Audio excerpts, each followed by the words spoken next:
আর কি পেশা কবি তো? ভিক্ষাবৃত্তি। কি ভিক্ষা? বেরিয়ে যা আমার সামনে থেকে। আম্মা আমি তো নতুন ব্যবসার আইডিয়া। আগামী 3 দিন তুই আমার চক্ষুর সামনে পড়বি না। বাইরে যা। ওনারে আমি বিয়ে করছি ওনার খেয়াল রাখার জন্য না, উনি আমার খেয়াল রাখবে। তাতে যদি আপনার জ্বলে তো জ্বলুক, আমার কিছু যায় আসে। ও এই বাড়িতে তাইলে তুমি রাজরানীর মতো ঠ্যাঙ্গের উপরে ঠ্যাং তুলে খাইবা আর সবাই মিল্লা তোমার যত্ন করবো না? সবাইকে অভিনন্দন আমাদের আজকের এই ছোট্ট আয়োজনে আসার জন্য। মানে আমাকে হয়তো আপনারা ঠিক মতো চেনেন না। আমি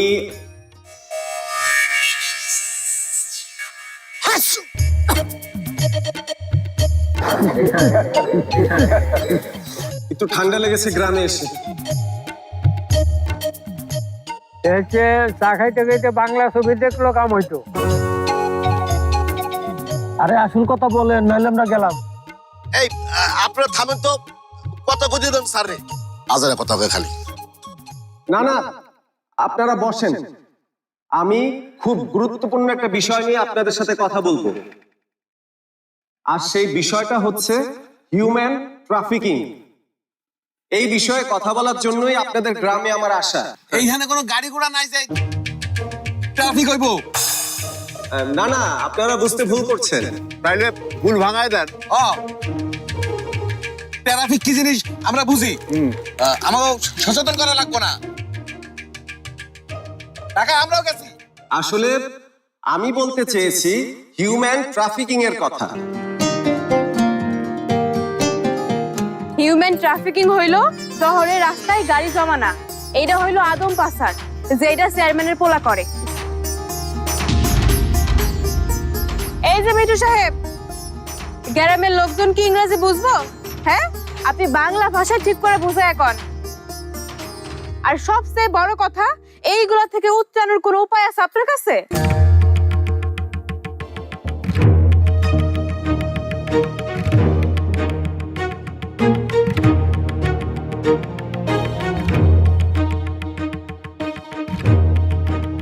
আমি যদি আপনাদের কাছ থেকে টাকা নিয়ে আপনাদের নানা রকম স্বপ্ন দেখাই, যদি বলি আপনাদের আর কোনো চিন্তা থাকবে না, ক্ষুধার কষ্ট থাকবে না,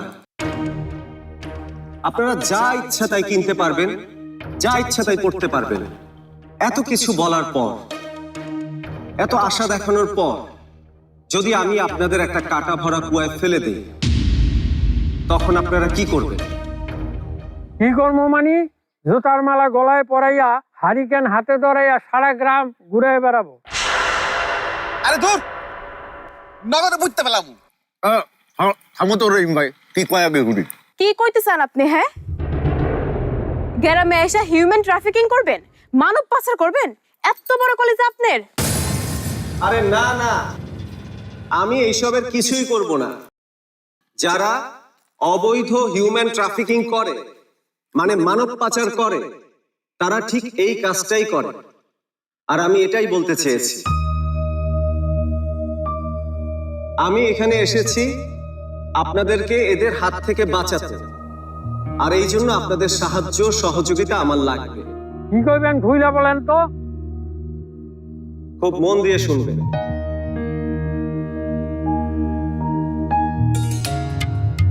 হিউম্যান ট্রাফিকিং মানে মানব পাচারটা আসলে কি? আপনারা আপনাদের জীবিকার জন্য বাইরে যান, দেশের বাইরে যান, যেতে চান, স্বপ্ন দেখেন, কিন্তু এই যে যাওয়ার রাস্তাটা, এই যে প্রসেসটা, এই প্রসেসের মধ্যে পড়ে গিয়ে আপনাদের স্বপ্ন তো স্বপ্নই থেকে যায়, বরঞ্চ জীবনটাও চলে যায়। আমরা যখন বিদেশ যাই তখন আমরা কি হিসেবে যাই? ওখানে যাই আমরা অভিবাসী হিসাবে। কি হিসেবে যাই? অভিবাসী। অভিবাসী।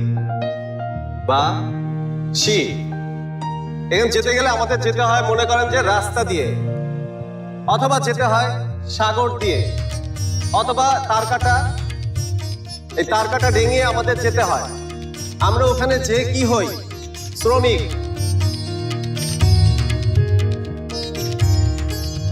ওখানে গিয়ে আমরা শ্রমিক হই, কিন্তু শ্রমিক হয়ে যাওয়ার জন্য আমাদের প্রথমে কি লাগে? পাসপোর্ট।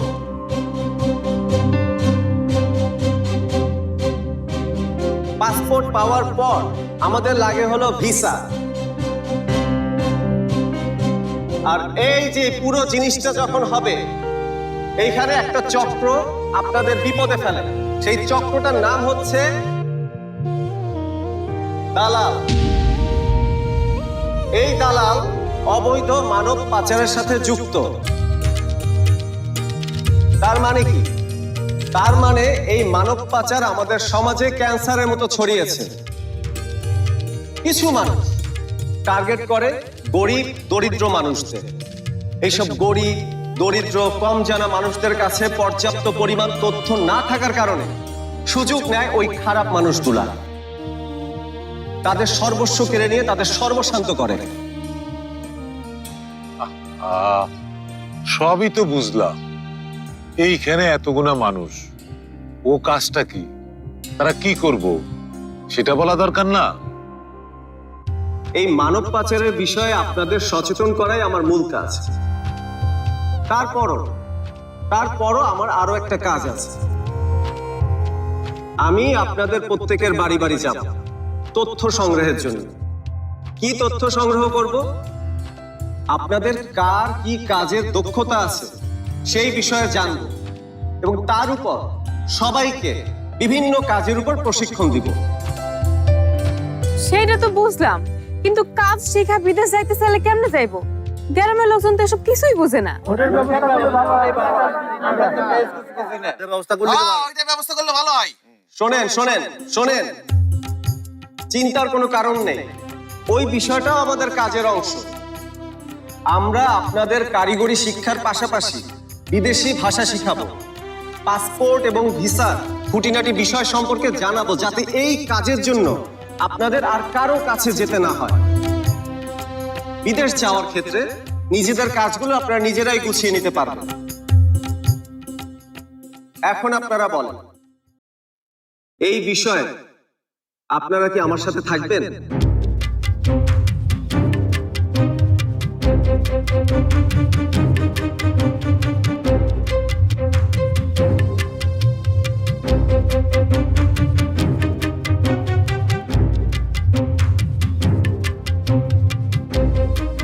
কি মেয়েরা কথা কও না কে?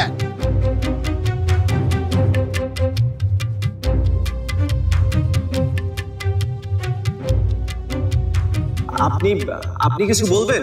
আপনি কেন আগে আইলেন না? আপনি যদি তখন আইতেন আমার সাওয়ালটারে হারাইতে হইতো না। আপনার ছেলের কি হয়েছিল? দালালের খপ্পরে পড়ে বিদেশে গেছিল, গেলেই নাকি টাকা। যা যা কইলো সব করলাম, জমি জমা বেচে পোলাটারে পাঠাইলাম, কিন্তু পোলা তো আর ফিরে আইলো না। ইটালি যাইবার যে সাগরে ডুবে মরু।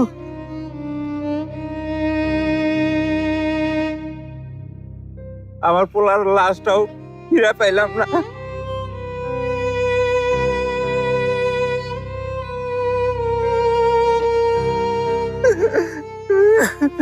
আমার মেয়েটারও অনেকদিন ধরে খোঁজ খবর পাইলাম না।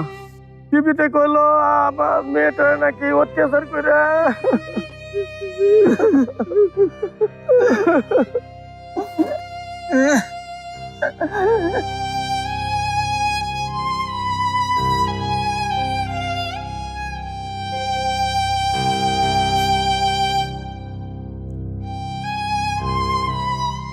আমি জানি আমি দেরি করে ফেলেছি,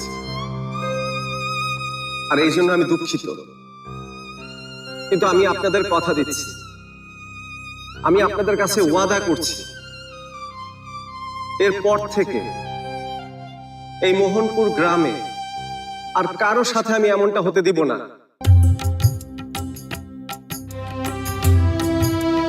কারো সাথে না।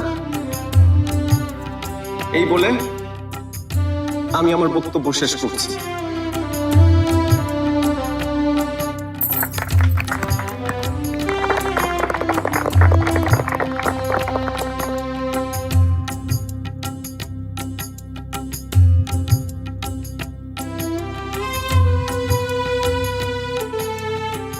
প্রিয় এলাকাবাসী, এখন এখন আপনাদের সামনে বক্তব্য রাখবেন অত্র এলাকার হবু চেয়ারম্যান প্রাণপ্রিয় সুলতান মেম্বার।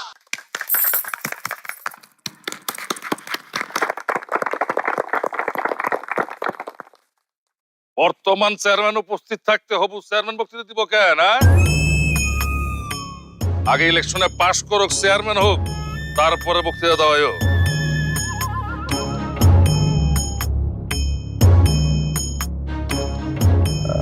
উনি চেয়ারম্যান? আদম পাশের গাড়ি বাপ। ওইখানে দাঁড়াও সান। উরি বাবা, বই পেয়েছি। না, তোমার কথা মতো এইখানে দাঁড়াইলাম, কিন্তু আমি একটা কথা বুঝতে পারতাছি না সুলতান মেম্বার, একজন মেম্বার হইয়া চেয়ারম্যানের পথ আটকাও, এত সাহস তুমি কোথায় পেলে? সাহস তো তোমারই বেশি দেখতে আছি স্যার মিয়া। তা না হইলে কি সব যাই না শুনা তুমি আমার সমাবেশে আসো? অনুমতি ছাড়া সমাবেশ করবা আর আমি কি বৈশা আঙ্গুল চুষবো নাকি? তাই করো না, চেয়ারম্যান হয়ে তো গত 5 বছর তাছাড়া আর কিছু করো নাই। মুখটা আমার বরাবরই বেসামাল, সেটা তো ভালো করে জানো সুলতান মিয়া, কিন্তু তোমার চোখটা তো এত উপরে ছিল না, চোখটা নামায়া কথা বল। তুমি তো আমার ভালো করে চিনো যে আমি কেডা। 10 গ্রামের মানুষ আমারে কম সুর বলে জানে, সেটা আমিও জানি। অবস্থা তো ভালো ঠেকছে না। হ্যাঁ, চুপ থাকেন। আন্দাজের উপর কথা কন কেন? আপনি দেখছেন ওনারে গম চুরি করতে? আমি দেখছি, আমার সাথে হাজার লোক। আমিও দেখছি। আমিও জানি। আমি যাইছিলাম, আমারে দেয় নাই। শুনলে তো, সবাই তোমারে কি নামে চেনে? শুনবা নাকি? আরো নাম আছে তো। সুলতান ভাই, এবার কিন্তু খুবই বেশি হইতাছে। জয়নাল মিয়া, তুমি সারাদিন সুলতান ভাইয়ের দোকানে পয়রা থাকো, আর দিন শেষে তুমি চেয়ারম্যানের পাঁচারতে যাও। এই কথাবার্তা সাবধানে বলবা রহিম। সাহেব মাসের বাকিও পয়রা আছে কিন্তু সুলতান ভাইয়ের দোকানে। না, ভুল হয়েছে। গেল মাসে ছিল 6 মাস, এখন 7 মাস। সুলতান মিয়া কি তাইলে বাকির জোর খাটাইয়া ভোটার নিবে নাকি? তোর খাটায় কারা ভোট চুরি করে সেটা মানুষজন ভালো করেই জানে। কি এত বড় সাহস তোমার? তুমি আমার ভোট চোর কইলা? আরে আমি কমু কেন, সবাই তা জানে। সত্য কখনো গোপন থাকে না সান মিয়া। এই এই কি জানো তোমরা? বাপের বেটা থাকলে আমার সামনে খাড়া কদেই।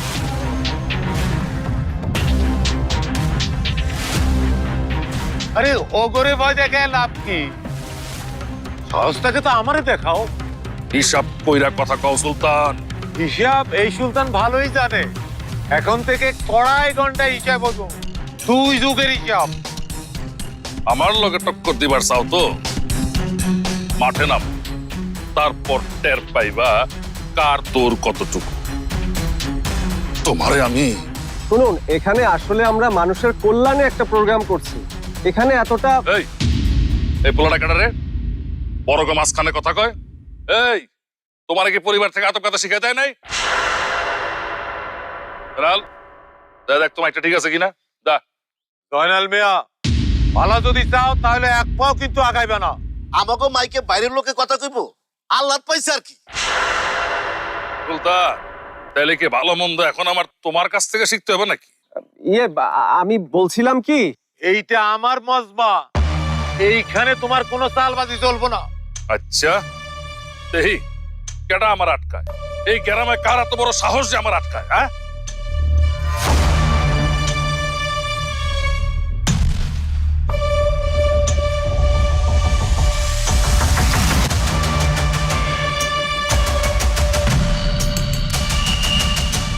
এই মাইয়া, সর সামনে থেকে।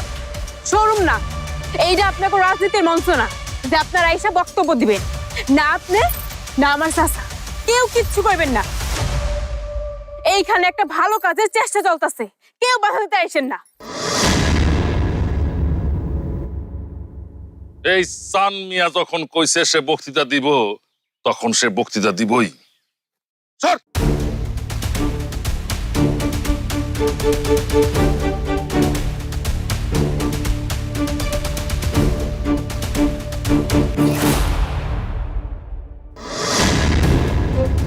বাবা বাড়াবাড়ি করতেছস কিন্তু। কইছি না এইখানে কোনো বক্তৃতা হইব না। যান বার হয়ে যান কইতেছি।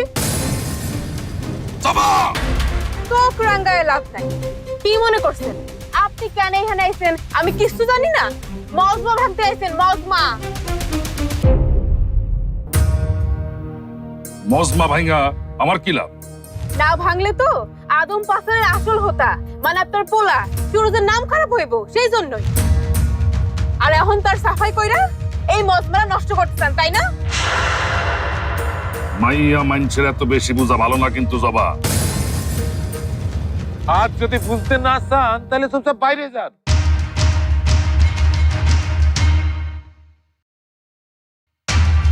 বিষয়টা বেশি ভালো হইল না।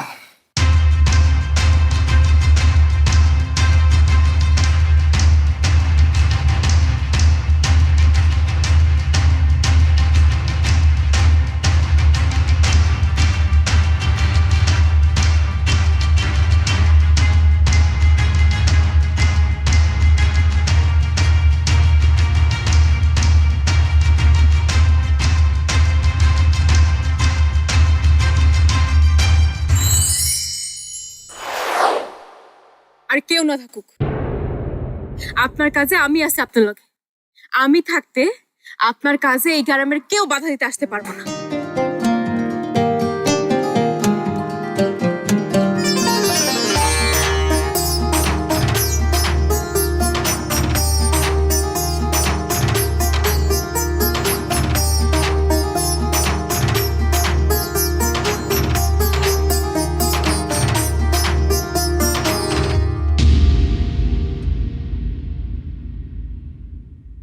বাইরে এক মাইয়ের তেজ দেখলাম, সে কি তেজ! আর বাসায় এসেও শান্তি নাই। তোর মায়ের তেজ দেখুন লাগে, হ্যাঁ? মাইয়া মানুষ মারেই যন্ত্রণা। আচ্ছা বাইরে আবার কোন মায়ের লগে আপনার কি হইল? ঝগড়া করলে তো কোনো সমস্যা ছিল না, অন্য কিছু। অন্য কিছু? আচ্ছা খোলাসা করে কোন তো কি হয়েছে? ওই পোলা কেমনে কেমনে জানি তাকায় জবার দিকে। কেমনে তাকায়? আরে একটা জোয়ান পোলা জোয়ান মায়ের দিকে কেমনে তাকায় তুমি বুঝো না? আপনি আমার দিকে যেমনে তাকাইতেন বয়সকালে? এই লোক খোঁজার বিষয়ে আপনি আমাকে একটু হেল্প করবেন? আপনার লোক আপনি খুঁজে নেন, আমার অনেক কাম আছে।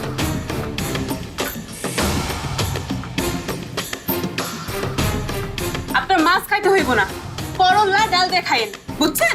আপনার মতো তিতা মানুষের জন্য না করলাই ভালো।